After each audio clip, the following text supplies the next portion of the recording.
He was a gifted athlete who chose to play baseball, little knowing that the choice would take him on an odyssey that would span more than 6 decades. But like the prodigal son, he returned home in triumph, and along his journey, he earned a reputation as one of the most likable men in the game. Inside Pirates Baseball presents Chuck Tanner. Chuck Tanner was as American as baseball itself.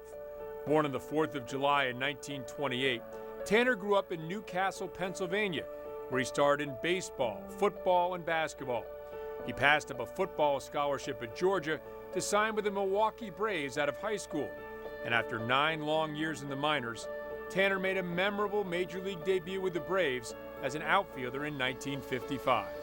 On opening day, my first time up in the big leagues against Cincinnati, Jerry Staley's the pitcher, and he's their starting opening day pitcher.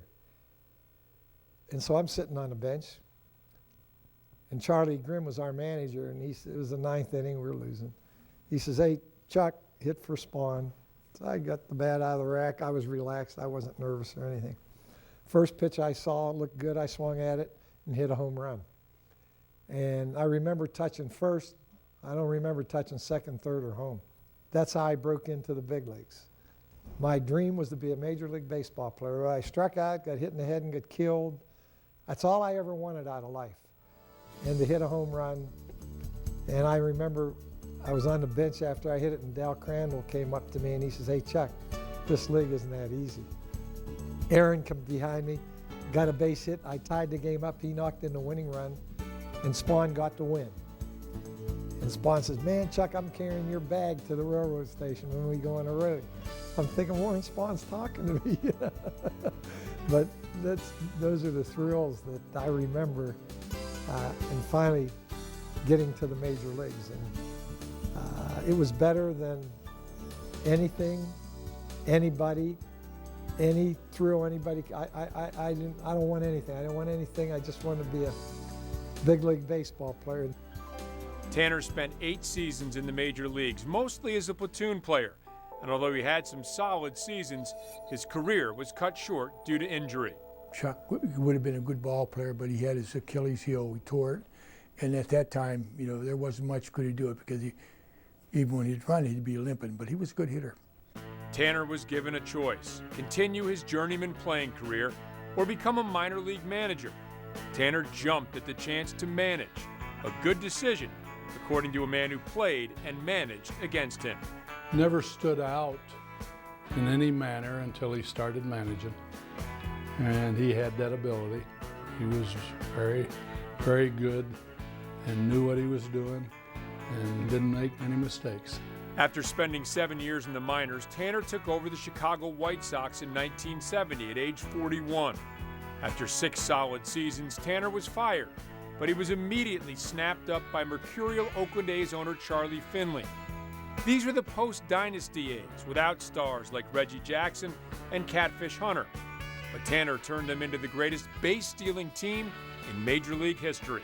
It was kind of the norm in those days to play a less risky game.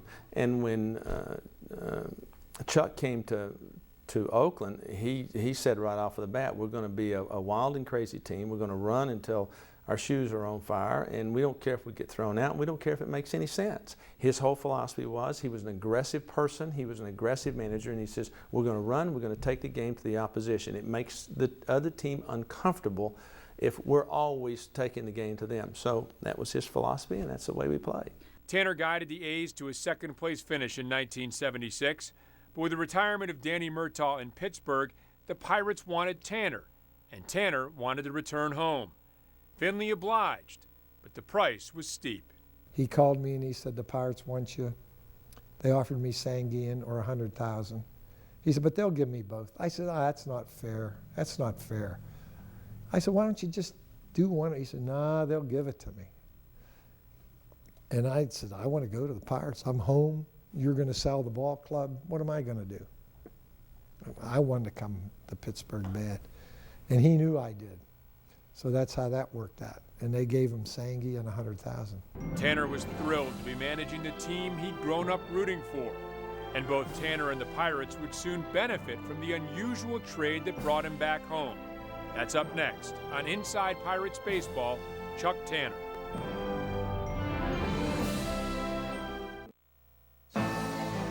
When Chuck Tanner arrived in Pittsburgh in 1977, he inherited a strong Pirates team, but one that was not quite as good as its bitter rival, the Philadelphia Phillies. The Pirates had finished second in 1976 and would finish second again in 1977, despite winning 96 games, and in 1978.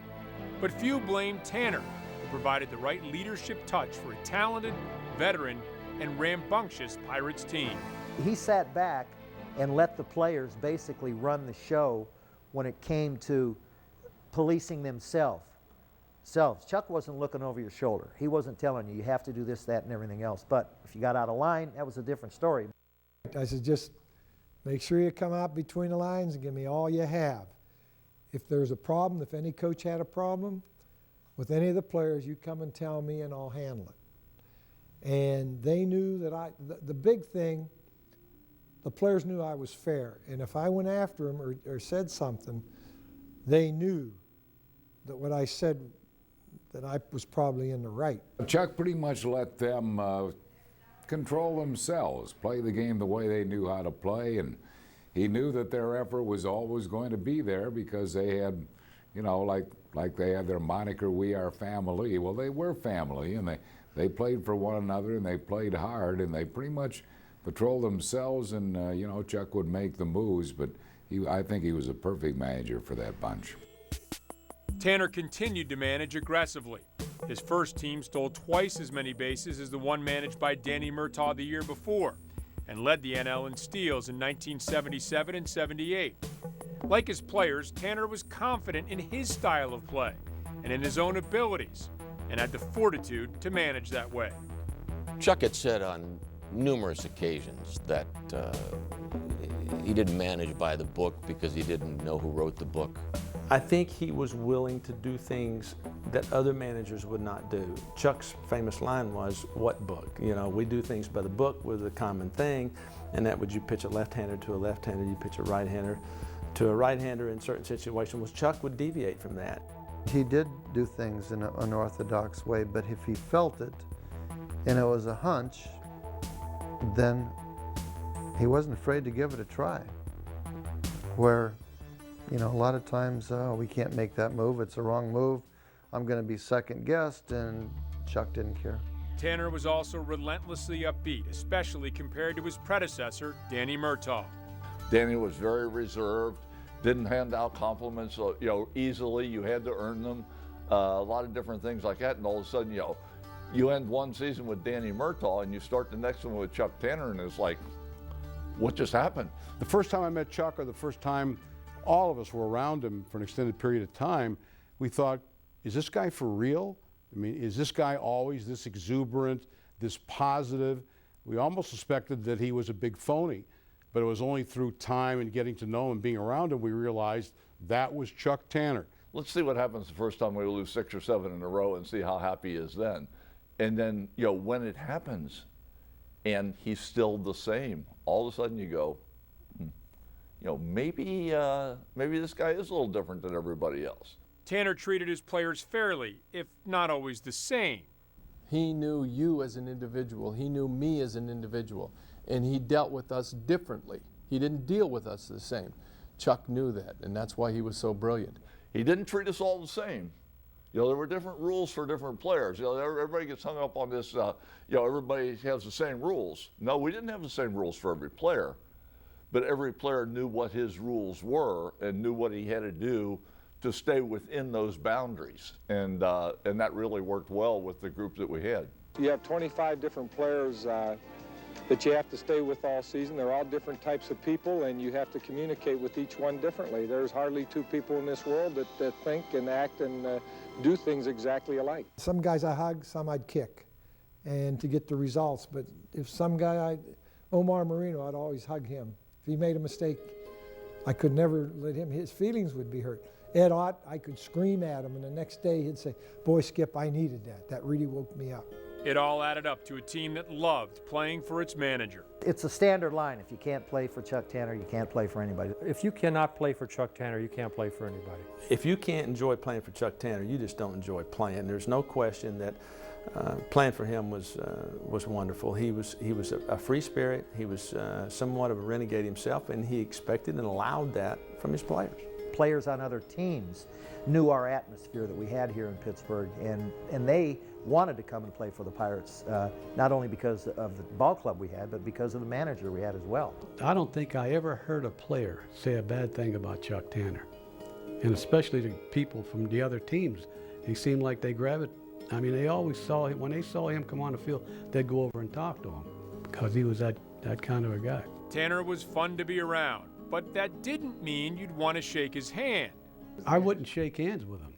You know, like I'd see him for the first time spring training, he'd say, hey, I said, no. You never wanted to shake hands with Chuck Tanner. You would come back and your hand would be all white and stuff. He crushed metacarpals when he shook your hand. I don't know if he was trying to send a message or that was just what he did. He was a very strong, compact man. The one thing you never did, you never want to test his strength because he was a very strong man. I've seen him take guys by their neck and pick up them, have their feet dangling down here. One of his favorite things to do with pitchers, if you were not doing what he thought was proper in some way, he would go out and he would put his hand on your shoulder. And you would look out there and you would say, oh, there's Chuck, he's being his fatherly self, you know, taking care of this pitcher that's in trouble right now. And what anybody watching didn't realize is he was driving his thumb into your collarbone so hard that you were about to start, breaking into tears. I mean, he was just, and he would be smiling, but the words weren't matching his smile, believe me. A strong man and a strong-willed one. Tanner would have that strength tested both on the field and off of it in the remarkable season to come. That's next on Inside Pirates Baseball, Chuck Tanner. The 1979 Pirates began the season with one of the game's young superstars in Dave Parker, an aging star in Willie Stargell, and several platoons around the diamond, which Chuck Tanner seemed to employ flawlessly. He manipulated his bench better than anybody you can imagine. Between Bill Robinson, Lee Lacy, and John Milner in left field, I mean, Chuck would work those guys and know when to play them, when to sit them down. You came to the ballpark, he gave you that assurance that you could play and that you were very much part of the team and that I was going to use you. Just be ready. You're important. You might not be an everyday player, but you're very important to the ball club. That's how I felt as a pinch hitter. That's how Matt Alexander felt as a pinch runner. That's how Milner and Bill Robinson, when they used their platoon system. We just knew that we were an important part of the club, and he made everybody feel that way, and he used everybody. So we were always ready. You had so many guys there that had their best years that year, and that's why. We weren't superstars. So it's one of those things that you don't go to the well too many times, and Chuck did an outstanding job in figuring out and putting everybody in situations where they could succeed. Tanner continued to manage aggressively and to make unorthodox moves. The most famous came in an August 5th game against the hard-charging and three-time defending NL East champion Phillies. With the bases loaded, Tanner pinch hit for right-handed hitting Steve Nicosia, who was 4 for 4, sending up lefty-hitting John Milner to face left-handed reliever Tug McGraw. I'm standing beside Chuck. They bring in Tug McGraw. He tells John Milner to go pinch hit. And I'm saying, if this works out, you're the luckiest or the smartest guy I've ever seen in my life. Chuck was saying, hey, I'm the manager. I know my players better than anybody. And he knew the type of player that John Milner was. And he knew the player that Steve Nicosia was, that Nicosia wouldn't get upset after being pinched hit after going 4 for 4. There must have been 40,000 people there booing me, and they're booing. And I'm out. I said, you're allowed to boo. I don't care. I said, you bought a ticket. You can boo. But when I was going back to the dugout, I felt a little bad. I looked up in the stands, and my wife was leading the booing, too. The method to Chuck's madness, which deviated from the quote, common sense of baseball, was that Tug McGraw's best pitch was a screwball, and ended up more effective against a right-hander, a left-hander pitching against a right-hander. So he took that away from Tug McGraw, and he said, John Milner's a great fastball hitter. He's going to throw him a fastball, and he's going to hit it out of the ballpark. Sure enough, that's what happened. John Milner hit a grand slam. And when I want to tell you, Bedlam, as he hit home plate, the whole team was out there. And they picked him up and carried him off on their shoulders. Tanner's daring move had paid off. Milner's grand slam sunk the Phillies, and the Pirates went on to win the NL East title, with Tanner coaxing one more great year from 39-year-old Willie Stargell. Stargell won his only MVP award despite starting just 105 games, and led the Bucs to an NLCS sweep of Cincinnati and a World Series showdown against the favored Baltimore Orioles. The Orioles took 3 of the first 4 games, and the news got worse when the Pirates showed up at Three Rivers Stadium for Game 5, where they learned that Chuck Tanner's mom had passed away. And I get to the ballpark, and I called my mother because she was in the hospital, and she says, "Don't worry, Junior, I'm going to see every game." So I called the operator. I said, "Would you please ring Mrs. Anna Tanner's room, please?" And she says, "I'm sorry, sir, she just died." I saw the day his mom died, how he came out of that locker room, and his eyes were really watering heavy. So he was trying to hold back tears to me, and because he wanted to be strong, because that's who he felt he had to be at the time. He walks into the room, and of course, everybody is dead silent. There's not a peep in the whole place. Everybody's sitting on our stools, just kind of staring at the middle of the room, watching Chuck. And he made one of the greatest statements that I ever heard. He says, "You know, my mother was a big, big, big Pirate fan. And she knew that we were in trouble, down 3-1. And she went to get us some help." One of the most profound moments that I was ever involved in. The Pirates improbably rallied to win the series, and afterwards, in the midst of the post-game celebration, the players showed Tanner just how much he meant to the ball club. They said, "Hey, Chuck, come here a minute. We want you to come here 1 second." I said, "Sure." So we went in the back room in our clubhouse in Baltimore, and there was a slanted room in there behind the training room. And I go in there, there's about 15, 18 players. Bibby says, "Here, sit on my knee." And Manny Sanguin got up, and Manny said, "Hey, Chuck, my preacher's here, and he wants to say a few words." I said, "That's fine." And that preacher went up there and he said, "Just want to let you know, all the players dedicated this World Series to your mother." It wasn't to be a public moment. It was to be a private moment. And we kind of had to just take him, drag him off to the side and say, "Come over here, we need to talk to you." And then, explain to him, the situation, how we felt about him, how much we appreciated what he felt about us. It took about 3-4 minutes, and that was it. Then we went back out. But those players took time to do that, and that's something that it'll always be there. Nobody can take it away.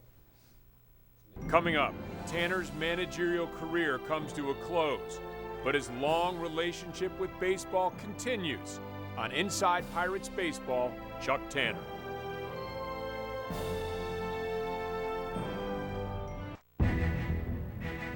The Pirates weren't able to follow up their World Series championship of 1979. The team was getting older, and though he kept them competitive for the next several years, they weren't good enough to get to the postseason. In 1985, in the midst of a team-wide drug scandal, the Pirates won just 57 games, and Tanner was dismissed, although he was immediately hired by the Atlanta Braves.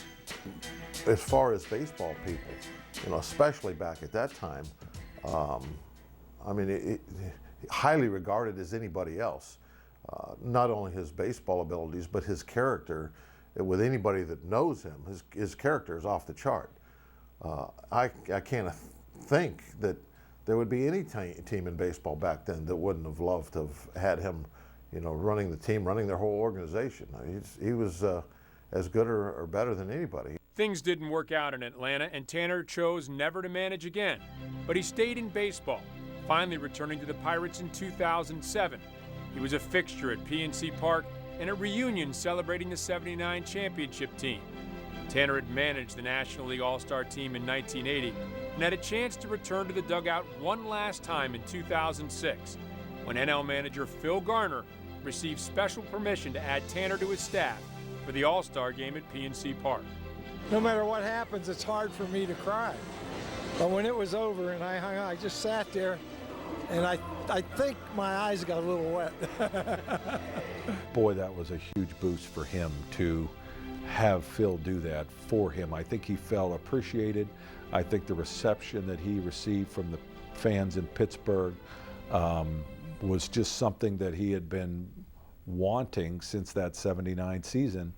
And I think each and every time that Pittsburgh would invite him back, and whether it was a ceremonial first pitch or to be a part of that '79 group, you could see that spark back into his system again, to where that passion came back. And you have to holler loud, I got it. Now, how would you holler in the outfield? Well, you know, say if you're playing here and there's 40,000 people and you holler, I got it. Let me hear you. Now, see, they can hear you. Tanner spent over 60 years in baseball, and his love of the game was apparent to the end. It could be Christmas Eve, it could be New Year's Day, and he's got football games galore going on around him, and he's like, hey, you ready for spring training? I mean, it was just, whenever somebody at a restaurant or somewhere would engage in a conversation of baseball, it could literally last hours, because he loved talking about baseball. And it could talk about whether it be a high school player, minor leagues, major leagues, it didn't matter. He had a huge passion for baseball, he really did. Tanner passed away on February 11th, 2011. He was 82 years old. Chuck Tanner was a guy that made you feel good. He made you feel good about yourself. One of the most personable guys you'd ever want to meet. I mean, always kind and always ready for you, and was glad to see you, and he's just that type of person. The greatest guy in the world. If you never knew Chuck, and the first time you talked to him, you would feel like you have known him for a whole lifetime. Just that type of guy. He'd put his arm around you. And the funny thing about when you're playing ball with Chuck, and say you had a lousy game, you struck out 5 times in a row, he'd make you feel like you just hit 4 home runs. He was that type of guy. You had to like him. And everybody would like to play for him. My kids loved it. My kids loved it. You know, Chuck, you know, he was the leader of the family, and you need anything, I used to call him and talk to him. If you look at my phone, I still got his number in my phone. I think it's the rare individual that can have the players, you know, look at him and respect him and want to play for him, and do anything for him, and be able to police the clubhouse by themselves and stay in line and stay focused and do what they need to do, not because there's necessarily somebody screaming at them or because there's rules or anything there, but it's just out of respect for the manager as a human being, that they always do the right thing. And that, I think, is what Chuck had in his Pirate years. Dave Parker's coming down in his Brinks truck. And when he gets here, he's going to hit third and play hard like he has all his career. He's the best in baseball. Chuck was a great guy, the best manager I ever played for, because it wasn't all about wins and losses with Chuck. It was about players and people and personality and relationships. He would be one of those guys where you're sitting at home during Christmas, and all of a sudden the phone rang and it's Chuck on there wishing you a happy holiday. And that just shows you the makeup of the man. He had an impact in every single person's life that he touched, because he made them feel wanted and he made them feel warm and welcome. And here he is as a major league manager, and how many major league managers will go out of their way to just call you out of the crowd or to spend a lot of time with you and want to hear what you actually have to say. And I think that that's a whole lot of it. You know, he's known for having a positive attitude, which he did to the day that he died, but I think that he'll be remembered for just the impact that he touched on people's lives.